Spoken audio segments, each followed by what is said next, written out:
l'événement qui nous réunit ce matin est d'importance. Il s'agit de la conférence internationale sur le thème « L'université de demain, du futur en Afrique ». Le sujet est d'autant plus important que les défis actuels de nos institutions universitaires, confrontées depuis quelques années à une baisse sensible du niveau des étudiants et au délitement de la qualité de la formation, nous fait obligation de réinventer notre modèle de l'enseignement supérieur. Nous sommes heureux de porter en coopération ce projet qui est d'une grande importance avec l'Université d'Arakansas. Cher professeur Essam, c'est à la suite d'une rencontre il y a maintenant 3 années que nous avons pu construire ce projet. Nous étions animés d'un certain nombre d'idées qui sont aujourd'hui se concrétisent, donc j'en suis très heureux. Nous sommes en même temps conscients des responsabilités qui nous engagent, ainsi que des attentes suscitées par la communauté de l'enseignement, les étudiants et les parents. Nous allons soutenir un projet innovant et probablement unique en Côte d'Ivoire, original par la conception de ses enseignements, original par ses pratiques et par son architecture pédagogique. Un programme MBA pour les cadres supérieurs, les cadres dirigeants, un programme des DBA pour les managers de haut niveau, et puis parce que apprendre n'a pas d'âge et que la formation tout au long de sa vie est nécessaire, nous proposons un programme de VE, validation des acquis d'expérience. D'autre part, nous souhaitons développer des partenariats forts avec les entreprises locales et internationales, avec pour objectif de renforcer les liens et l'observation des pratiques au travers de stages ou contrats de travail. Nous invitons ces entreprises à nous rejoindre autour d'une chaire sur les sciences de l'innovation. Cette chaire est basée à Paris, mais elle a pour vocation de servir toutes les écoles partenaires du groupe ISTEC. Naturellement, l'international joue aussi un rôle déterminant sur la construction des carrières professionnelles. Et dans notre programme de formation, nous avons décidé évidemment d'amplifier avec vous ces programmes internationaux. Nous avons développé un réseau de campus dans un grand nombre de régions du monde, actuellement plus d'une vingtaine. Mais aujourd'hui, je pense avant tout à vous, étudiants, que nous avons formés. Vous nous rejoignez, vous rejoignez la communauté istécienne. Cette communauté est présente, comme je vous l'ai dit, dans de nombreux pays, Maghreb, Afrique, Asie, Canada et bien évidemment l'Europe. Ces campus vous sont ouverts. Apprendre doit être un plaisir, une envie que vous devez partager en groupe et avec vos enseignants. À travers de la proactivité, ce n'est pas venir seulement recevoir des cours et prendre des notes, c'est comprendre au sens étymologique, prendre en soi, préparer son cours, être interactif avec vos professeurs. Nous ne formons pas une communauté de yes-man ou de yes-woman, nous formons des étudiants dont le futur est d'agir dans la société, de l'influencer, de créer de la valeur, de diriger. Ce n'est pas uniquement une école des savoirs, c'est l'école de l'apprentissage du raisonnement. En relation avec l'Université d'Arakansas, donc, l'institution que je représente, la faculté des sciences sociales, des organisations des institutions, qui s'appelle en fait UFR, puisque dans la dénomination en France, les facultés n'existent pas. Pour ceux qui... mais on a gardé cette tradition de dire faculté parce que, par définition, le mot faculté est un mot qui est compris par tous les pays du monde. Et quand on se retrouve finalement dans d'autres pays, dire UFR, c'est un peu difficile de faire transmettre un petit peu ou de transmettre le caractère un petit peu pédagogique, scientifique et de la recherche d'une UFR. En fait, l'UFR, c'est une unité de formation de recherche. Alors, notre collaboration de l'Université de Montpellier et de l'UFR que je représente, elle va se singulariser par essentiellement de la recherche. Nous avons donc des laboratoires dans cette UFR, et ces laboratoires, aujourd'hui, vous le savez, l'accréditation, l'évaluation des universités, elle se fait bien entendu sur le caractère pédagogique, sur l'innovation pédagogique, sur un petit peu les conditions aussi de la transmission du savoir en général, mais également sur la recherche et sur le développement des enseignants-chercheurs qui la composent. C'est pour cette raison d'ailleurs que je suis ici aujourd'hui, à l'invitation de professeur Hassan, de pouvoir collaborer donc sur ce plan-là, un plan extrêmement stratégique et bienfaiteur aussi pour les collègues ivoiriens, pour les étudiants et pour nos institutions. Alors je ne vais pas m'étaler plus puisque je vais devoir finalement présenter un peu ce travail-là, mon travail en particulier, dans une conférence un peu plus appuyée et aboutie. Et je vais également parler de toutes ces orientations de recherche académique, leurs exigences, qu'aujourd'hui, finalement, dans un monde multipolaire, un monde globalisé, où la recherche n'est pas vue uniquement à travers les prismes d'un comité national, d'un comité particulier propre à l'université. Aujourd'hui, vous savez tous, toutes et tous, nous avons un classement qu'on appelle le classement de Shanghai, mais nous avons aussi d'autres classements qui ne sont pas forcément le classement de Shanghai et qui sont allés voir un petit peu la recherche à des niveaux un petit peu micro plutôt que macro. Alors je renouvelle simplement, pour donner une information, certains, je le sais, le savent, à l'Université de Montpellier, ce classement de Shanghai a classé l'Université de Montpellier dans les sciences de l'écologie première au monde. Voilà. Donc, alors, voilà. Mais le plus important, ce n'est pas finalement d'être premier, c'est de le rester. Et pour le rester, c'est du travail. Et on en a parlé avec monsieur le ministre, son Excellence hier, c'est beaucoup de travail. Je vous remercie de votre attention. Bagoum Abel, c'est l'homme à la chevelure tissée en 7 longues nattes qui tombent sur le dos. Bagoum Abel, c'est l'homme qui tient à la main le bâton à 7 nœuds des génies. Bagoum Abel, dit la tradition, rapporte la tradition, tout ce qu'il est, tout ce qu'il dit, tout ce qu'il fait est contraire à la coutume. Tout ce qu'il est, tout ce qu'il dit, tout ce qu'il fait, rapporte la tradition, Bagoum Abel est contraire à la coutume. Habitant du ravin des génies, ici maintenant, je vote ton nom et tes signes. Je te place face à la coutume substituée de ces hommes en transe et leurs griots qui disent leur rêve de rattraper, rien que rattraper le retard dans l'appropriation de la civilisation d'Occident. Mais contemporains,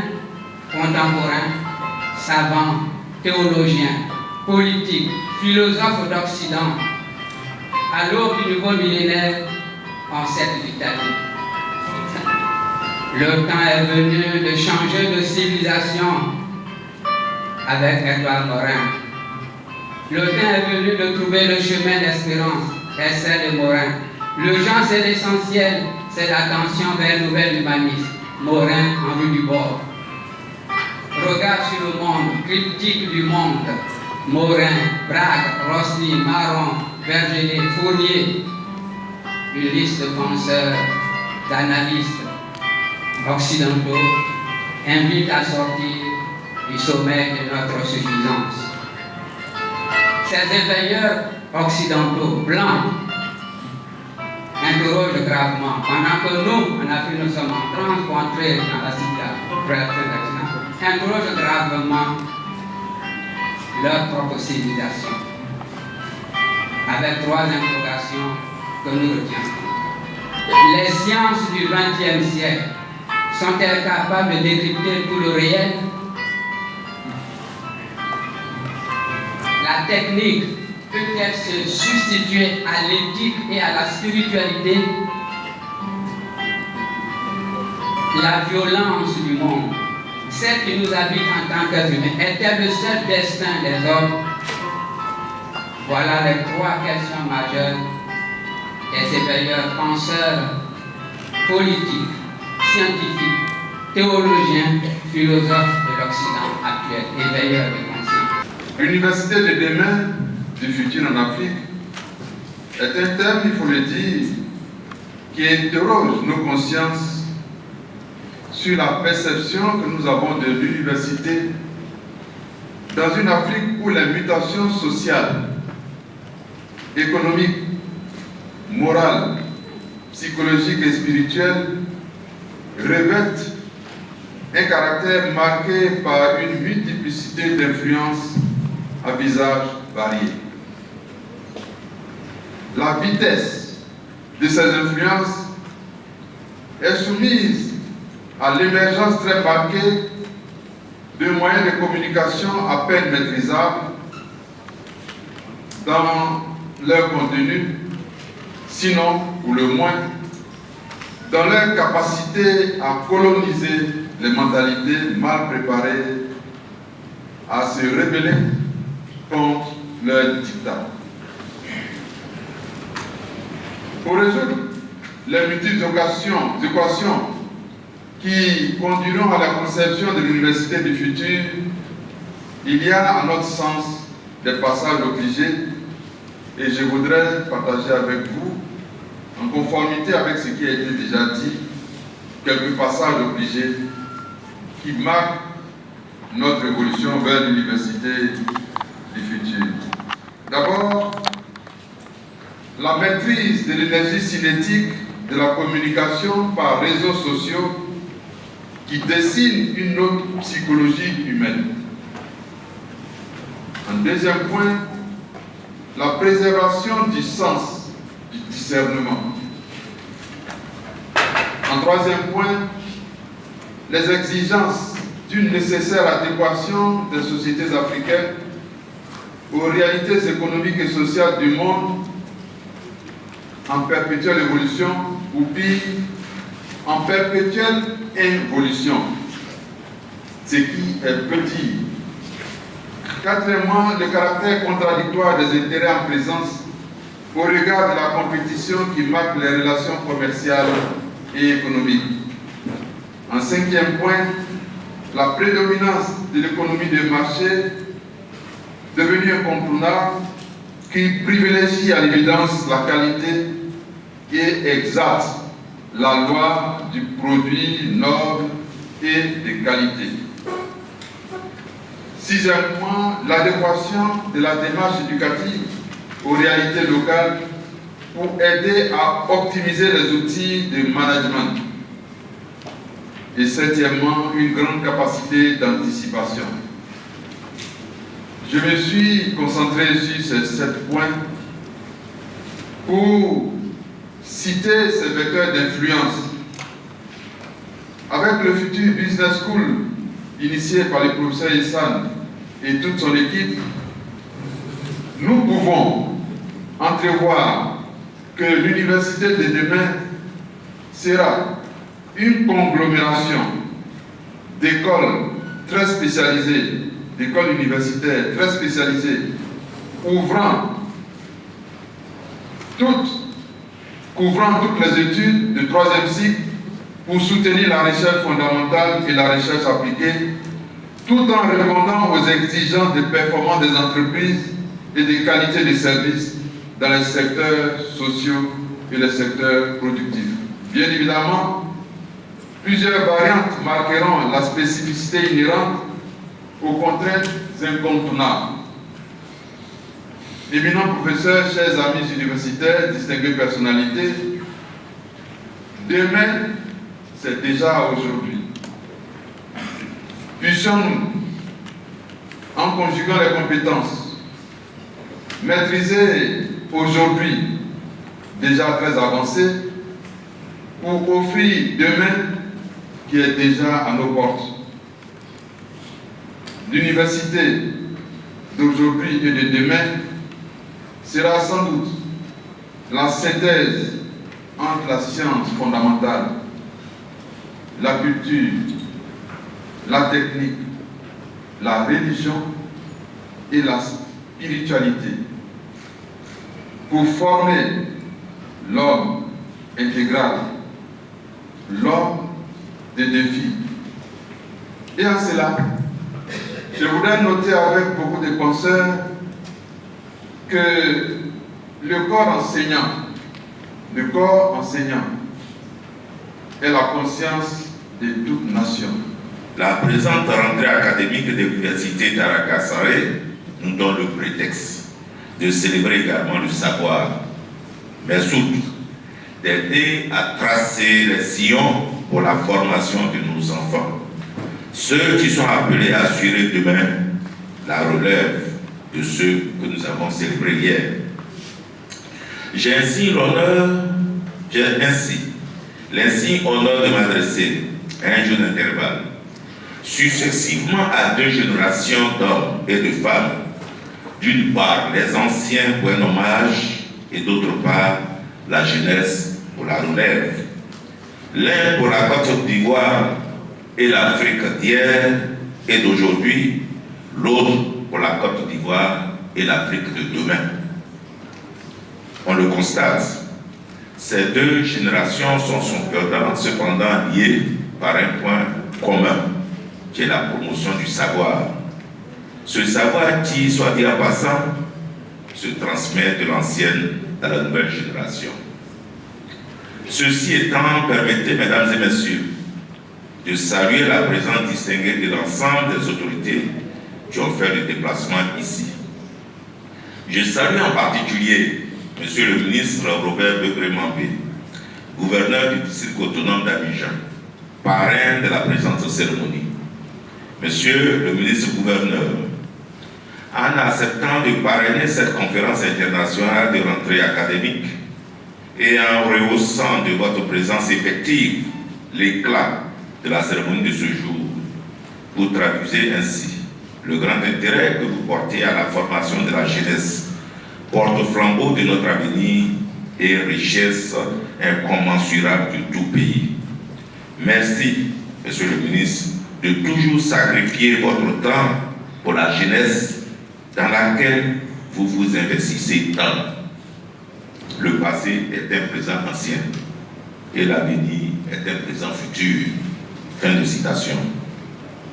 En effet, si nous voulons un futur radieux à notre continent, à notre pays, il nous faut d'abord créer dès à présent les moyens de préparer au mieux le futur en le faisant la suite logique des formations reçues et des connaissances acquises, d'où l'importance des enseignants. Et le ministre l'a dit tout à l'heure, le ministre gouverneur du district d'Abidjan. En effet, si nous voulons un futur radieux, je l'ai dit, il faut que nous donnons les moyens pour le préparer. À ce titre, l'université de demain, qui se forge aujourd'hui, devra donc inscrire la formation dans une logique qui conduise les apprenants à avoir une claire conscience que de ce qu'ils apprennent aujourd'hui dépendra leur succès personnel et l'essor de la nation. La formation doit donc avoir un lien étroit avec les réalités actuelles, incluant les possibilités offertes et les difficultés avec le futur. Il s'agit donc d'une mission constante de prospective et d'éveil. L'université de demain doit surtout non pas former des automates destinés à ouvrir une seule porte, mais elle doit donner des clés aux apprenants pour ouvrir toutes les portes qui se présentent devant eux. Dans ces conditions, il ne s'agirait plus de former pour former ou de créer toutes sortes de filières inimaginables, puisque les universités se font des concurrences en créant beaucoup de filières et n'importe quelle filière. Est-ce que ces filières sont prometteuses demain? Doivent toujours se poser cette question. Oui, il conviendrait de faire œuvre utile en enseignant la formation sur les perspectives qu'offre une vision à moyen et long terme des possibilités d'emploi en rapport avec l'évolution de notre société.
Je suis ravie de participer à cette conférence parce qu'elle m'a apporté beaucoup de connaissances, beaucoup d'acquis. Donc j'aimerais remercier les membres de l'administration et les membres supérieurs et ceux de la délégation. Cet atelier a été très enrichissant pour nous, surtout en tant qu'enseignant, voir le futur de l'université, voir l'université autrement, ça nous a donné des outils. Par rapport à notre fonction, nous devons enseigner nos étudiants autrement, avec d'autres paradigmes, d'autres orientations. L'université n'est plus formée des chômeurs, mais formée pour former, comme on le dit, mais formée pour que nos étudiants aient un emploi dès leur sortie. Bon, pour ce que je peux dire de la conférence, c'est que c'est une bonne initiative. C'est-à-dire que ça permet de faire grandir les élèves et permettre à bien s'orienter. Et les étudiants, autant pour moi, à bien s'orienter dans leur futur. Permettre aux étudiants de connaître vraiment leur position. Quelles sont les initiatives à prendre afin de réussir leur futur de demain. Et pour finir, je pourrais dire que cette conférence est vraiment une bonne initiative. Si ça pouvait se passer comme ça dans toutes les universités, je crois que cela sera bien. En effet, au cours de cet atelier, nous avions été informés des défis que le continent africain pourrait relever à travers un champ d'expertise mis à sa disposition, naturellement avec des partenariats bien ficelés avec l'étranger, naturellement avec la France, qui ont une véritable expertise dans la structuration, dans l'accompagnement des doctorants. Je pense qu'avec ce nouveau outil, je crois que l'UTS, l'université Tankasaré, naturellement c'est de nouveaux défis qui pourraient donc voir le jour se réaliser ici. Cette conférence m'a appris beaucoup de choses parce que pas de différents personnages, de personnalités qui sont venus nous ont beaucoup appris sur certaines choses qu'on ne connaissait pas, nous montrer l'importance de l'université. Si vraiment d'autres universités pouvaient prendre part de ça, pouvoir amener à d'autres étudiants aussi à être instruits et à amener leurs connaissances à plus se promouvoir sur certaines choses, ça allait être plus bon.